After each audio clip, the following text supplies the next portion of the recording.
Today's story is The Best Nest. Oh, I wonder if it's backwards. Okay. The Best Nest. Written and illustrated by PD Eastman. Mr. Bird, I don't know if you can see it. Mr. Bird was happy. He was so happy he had to sing.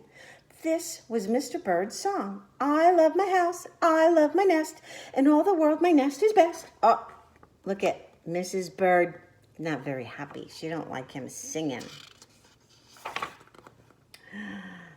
Then Mrs. Bird came out of the house. It's not the best nest, she said. Not happy at all. Look at her pretty little hat with a flower. He's got a man hat on. She says, I'm tired of this old place, said Mrs. Bird. I hate it. Let's look for a new place right now. She's very bossy. Wonder where they're going to look. So they left the old place to look for a new one. This place looks nice, said Mr. Bird. Let's move in here. Look at, there's a hole in a tree. How are they going to do that?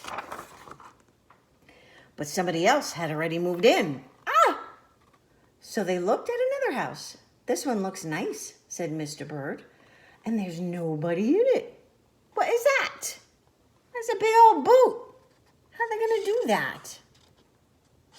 Look at the raccoons yelling at them. They like to live in trees. You're wrong, said Mrs. Bird. This house belongs to a foot. Oh, my goodness. What color sock is that? There's a big foot. So they went on looking. I like this one, said Mr. Bird. It has a pretty red flag on the roof. Where's that? Oh, what is that? She's sitting on the flag. I think that's a mailbox. I've always wanted a house with a flag, said Mrs. Bird. Maybe this place will be all right. I don't know. Looks like a mailman's coming. But it was not all right. I guess I made a mistake, said Mrs. Bird. How many? Oh, there's the letters. 1, 2, 3, 4. There's a mailman's hand. He's putting them in the mailbox. Better run. You make too many mistakes, said Mrs. Bird. I'm going to pick the next house. And here it is, right here. Oh, look at that. That's way high up. Wonder what's in there. They flew in. They looked around. Isn't it too big? Asked Mr. Bird. He's wondering about that. I like this big place, said Mrs. Bird. This is the place to build our nest. I don't think she knows what that is. What is that? I'm thinking that's going to be really loud. They went right to work. They needed many, many things to build the nest. First, they got some hay. Boink. What do you think that looks like? They got some soda straws. Right out of her cup. And a broom straw. And they got some sweater string. I think they should have waited for him to take it off. They got some stocking string. Whoop. And mattress stuffing. They like that. They got some horsehair. Better run. They got some man hair. Ouch! Soon they had all the hay, all the straw, all the string, all the stuffing, all the horsehair, and all the man hair they could carry. They took it all back to build their nest. Oh my goodness. Certainly is a lot for them to carry. Mr. and Mrs. Bird worked very hard. It took them the rest of the morning to finish their nest.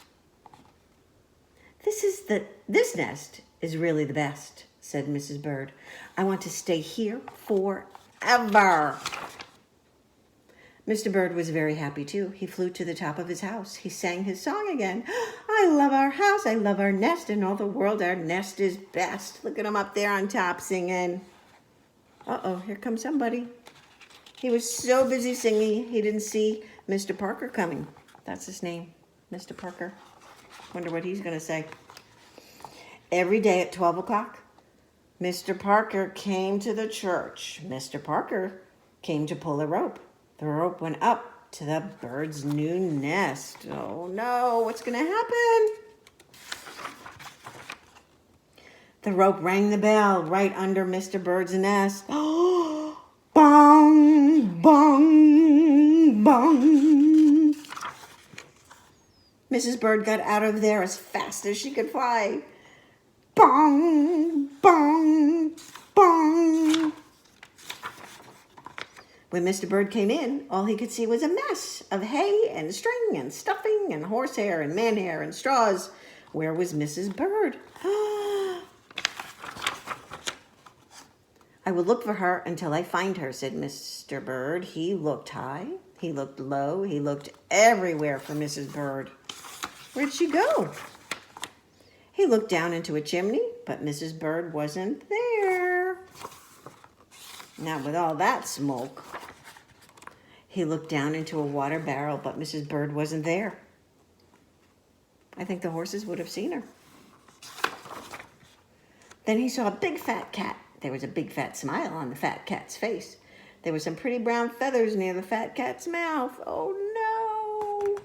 Mr. Bird began to cry. Oh dear, he cried. This big fat cat has eaten Mrs. Bird. Oh no! Mr. Bird flew off. I'll never see Mrs. Bird again, he cried. It was getting dark. It began to rain. It rained harder and harder. Mr. Bird could not see where he was going. Crash! Mr. Bird bumped into something. It was his old house. That old house that Mrs. Bird hated. I'll go inside, said Mr. Bird. I'll rest here until the rain stops. That's the rain. Mr. Bird went in. Oh! And there was Mrs. Bird sitting there singing. I love my house, I love my nest, in all the world the nest is best. You, here, gasped Mr. Bird. I thought you had hated this old nest. Mrs. Bird smiled. I used to hate it. But a mother bird can change her mind. You see, there's no nest like an old nest for a brand new bird. Oh! She's made a baby bird. And there he is. Tweet, tweet, tweet. See, they're so happy in their old house. She didn't have to move.